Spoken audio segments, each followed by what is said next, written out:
Next, I'm going to discuss what are called the upper bounds and lower bounds theorems. If I have a polynomial with real coefficients, and the leading coefficient is positive, and I divide the polynomial function by a factor in the form x minus c, if c is greater than 0, and each number, when I do the division, we're going to do synthetic division to do this, is positive in the last row, then the c that I input is going to be an upper bound for the possibilities of the roots of that function. If the c is less than 0 and the numbers alternate between positive and negative, then that c is going to be a lower bound. So I'm going to show you an example of I want to completely factor this polynomial function, and I'm going to put all of the things that we've learned so far together to find the factors of this function.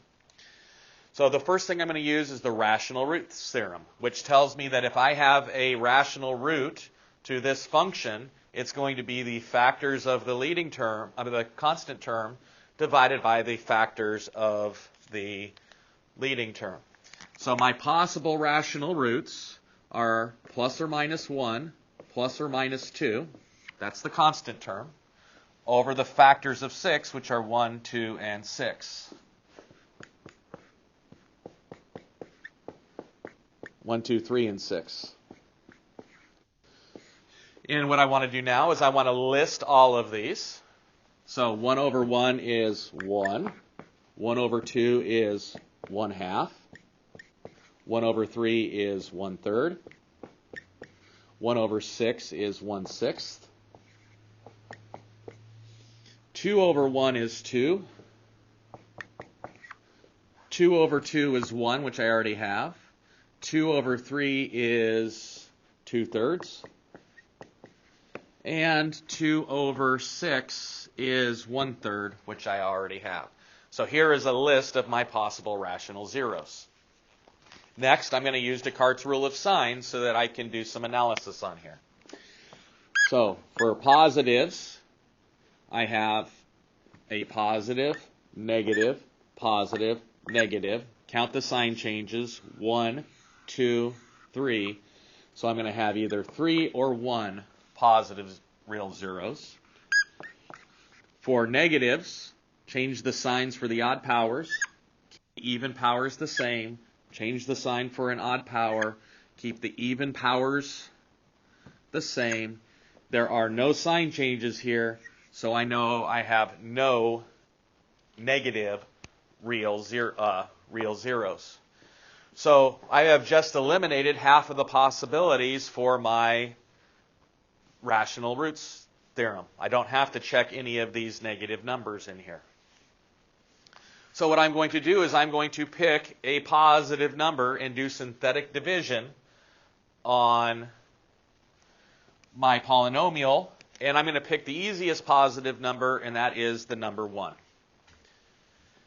So I'm going to put this off to the side. I have, for positives, I'm either going to have 3 or 1 real roots. That means negatives, I have 0 real roots. So for the total of 3 roots, my imaginary, I'm either going to have 2 or 0. So I'm going to erase some of this so that I can do the synthetic division.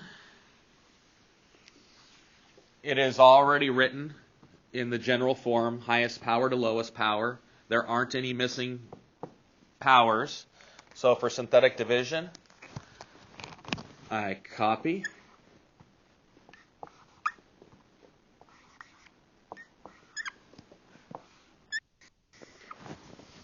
And notice I'm going to put a 1 in here,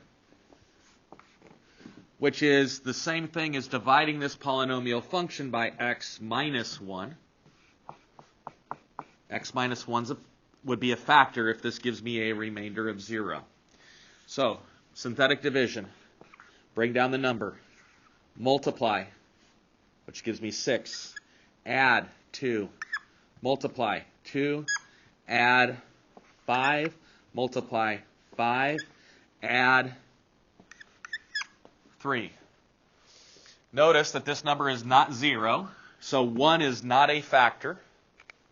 Or is not I won't say 1 is not a factor. 1 is not a root or a 0 to this function. So I'm going to cross it off.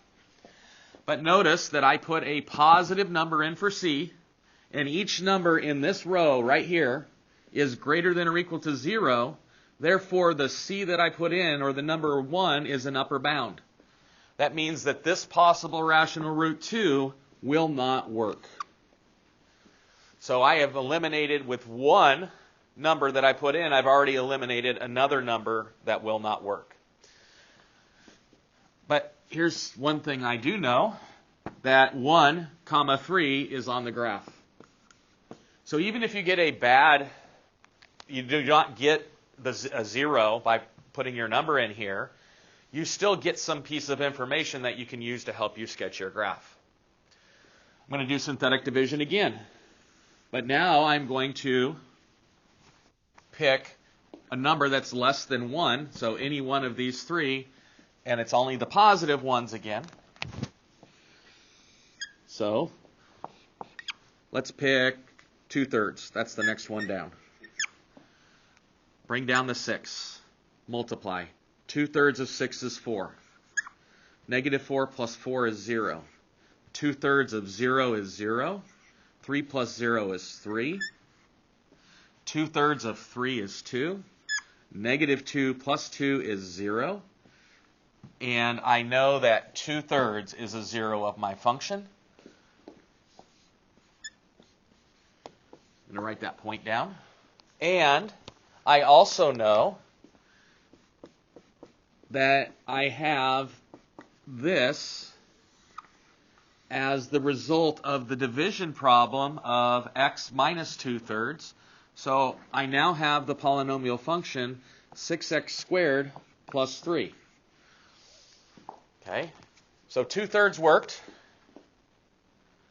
I'm just going to put a dot through there. And we said that we're either going to have 1 or 3 positive zeros. Well, I can find the other zeros right here just by solving this by taking square roots.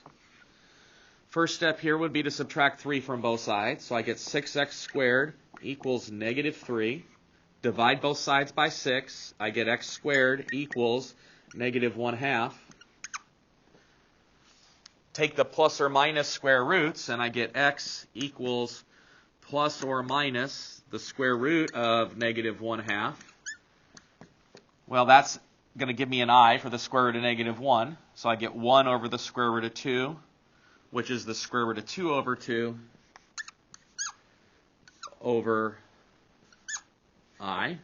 That's the positive one. And I get square root of 2 over 2 with a negative sign in front, -I. So here's my other two zeros. And since I wanted to write this in factored form, my factored form for this polynomial function is f of x equals, well, this number worked, so this is my c, so x minus c is a factor. And here are my other two zeros, so x minus these are also going to be factors. So x minus the square root of 2 over 2i, and x plus the square root of 2 over 2i. So this shows me all three zeros. These two are imaginary. That one is real. Another way that we can write it is as x minus 2/3 times 6x squared plus 3. If I ask you to factor it over the real numbers, this is the way you would leave it. If I ask you to factor it completely, you would find the factors with the imaginary solutions. So two different ways to write it. One is factors of real numbers, one as factors that are completely factored.